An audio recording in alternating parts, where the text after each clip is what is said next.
نحمدہ ونصلی علی رسولہ الکریم۔ ترجمہ اذکار نماز۔ کل بتایا گیا تھا اللہ اکبر کے بارے میں، یعنی اللہ سب سے بڑا ہے۔ آج کا سبق سبحانک اللہم، اے اللہ ہم تیری پاکی کا اقرار کرتے ہیں۔ ہم پہلے اللہ اکبر کہتے ہیں، پھر سبحانک اللہم شروع کرتے ہیں، یعنی بیچ میں لفظ ثنا آتا ہے۔ کبھی کبھی سنا ہے، یعنی کسی سے پوچھا گیا کہ آپ نماز کیسے پڑھتے ہیں، تو بولتے ہیں اللہ اکبر ثنا سبحانک اللہم، تو لفظ ثنا نہیں پڑھنا ہوتا ہے۔ جو کتابوں میں لکھا ہوا ہے اس کے مطابق ہمیں عمل کرنا چاہیے، نہ کہ ہم نے سنا ہے یا لوگ کہتے ہیں، سنا ہوا ہے یا لوگ کہتے ہیں، اس پر عمل کرنے سے آدمی گمراہی کی طرف جاتا ہے۔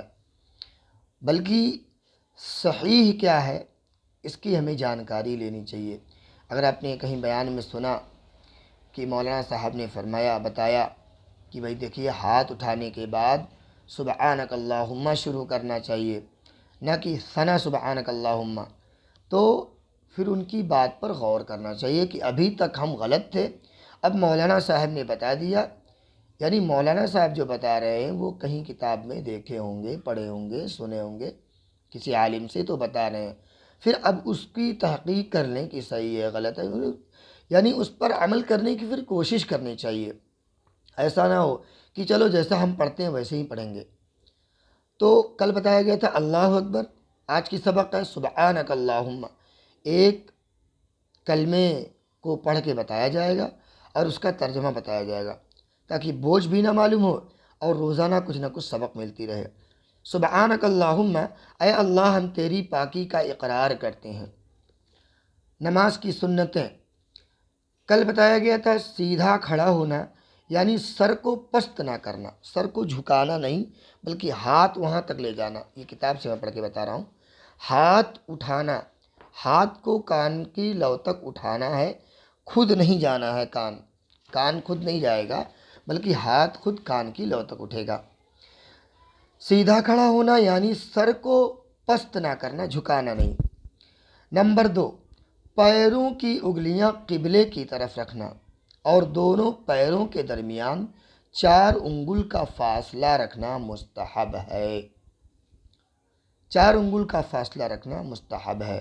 پیروں کی انگلیوں کو قبلے کی طرف رکھنا اور بیچ میں 4 انگل کا فاصلہ رکھنا مستحب ہے۔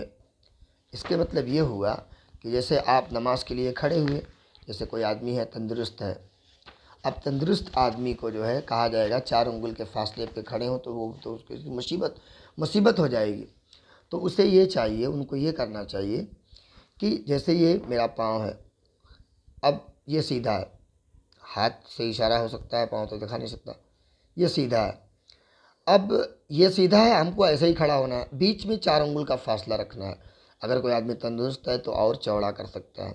یہ 4 انگل کا فاصلہ اس لیے بتایا گیا کہ ایک دم سٹا نہ دیں، عورتوں کو سٹا کے رکھنا ہے پیر، تو اس لیے 4 انگل کا فاصلہ رکھنا چاہیے۔ اور اس سے زیادہ آدمی کر سکتا ہے، اگر تندرست ہے، صحت والا ہے تو وہ اس سے زیادہ کر سکتا ہے، مگر زیادہ نہ پھیلائے، ٹھیک۔ 4 انگل کا فاصلہ رکھنا یہ مستحب عمل ہے، یعنی اچھا عمل ہے۔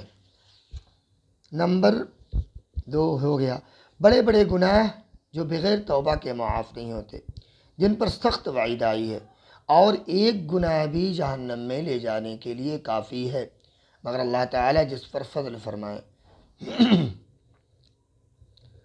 نمبر 1 کل بتایا گیا تھا، حقارت سے کسی پر ہنسنا۔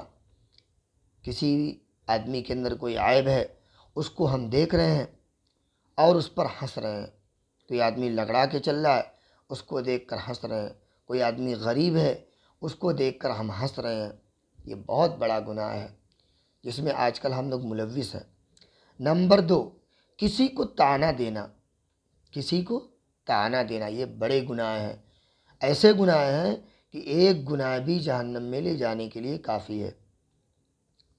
کسی کے ساتھ ہم نے کوئی احسان کیا تھا، اور اس نے ہمارے ساتھ کچھ بد اخلاقی کر دی، کچھ غلطی ہمارے ساتھ کر دی، ہمیں کبھی کچھ غلط کہہ دیا، اب ہم اس پر بھڑک اٹھے اور اس کو طعنہ دینے لگے، تم ایسے ہی ہوتے ہو، تم ایسے ہی تھے، تم سدھرو گے نہیں، دنیا بھر کا طعنہ دینا، اور جو عام زبان ہے طعنہ دینا۔ گناہ کے نقصانات، اچھا جب ہم گناہ کریں گے تو اس کے نقصانات ہم کو کیا ہوں گے، اس پر بھی غور ہمیں کرنا چاہیے۔ جو دنیا میں پیش آتے ہیں، جب ہم گناہ کریں گے ظاہر سی بات ہے اس کا نقصان تو ہم کو ملے گا۔ کل بتایا گیا تھا آدمی علم دین سے محروم ہو جاتا ہے۔ آج کا سبق ہے رزق میں کمی ہو جاتی ہے، یعنی برکت جاتی رہتی ہے۔ جب انسان گناہ کرنے لگتا ہے تو اس کے رزق سے برکت ختم ہونے لگتی ہے۔ طاعت کے فائدے جو دنیا میں ملتے ہیں، یعنی نیک کام کرنے کے جو فائدے ہیں وہ دنیا میں بھی ملتے ہیں۔ نمبر ایک کل بتایا گیا تھا، احکام الہی پر عمل کرنے سے رزق بڑھتا ہے، کبھی رزق کی زیادتی بھی ظاہر ہوتی ہے اور برکت تو ہمیشہ رہتی ہے۔ نمبر دو، طرح طرح کی برکتیں زمین و آسمان سے نازل ہوتی ہیں۔ طرح طرح کی برکتیں زمین و آسمان سے نازل ہوتی ہیں۔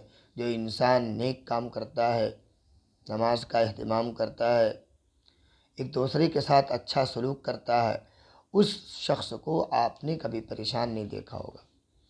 اور اگر پریشانی ان کے اوپر بھی آتی ہے، مگر چونکہ ان کا کنیکشن جو ہے، نیک لوگوں کا کنیکشن اللہ تعالیٰ سے جڑا ہوتا ہے، اس لیے وہ اس پریشانی کو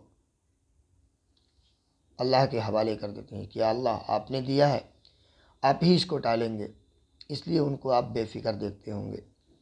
تو جو باتیں بتائی گئی ہیں آج کے سبق میں، اس کو اپنے سامنے رکھیں اور اس کے مطابق عمل کرنے کی کوشش کریں۔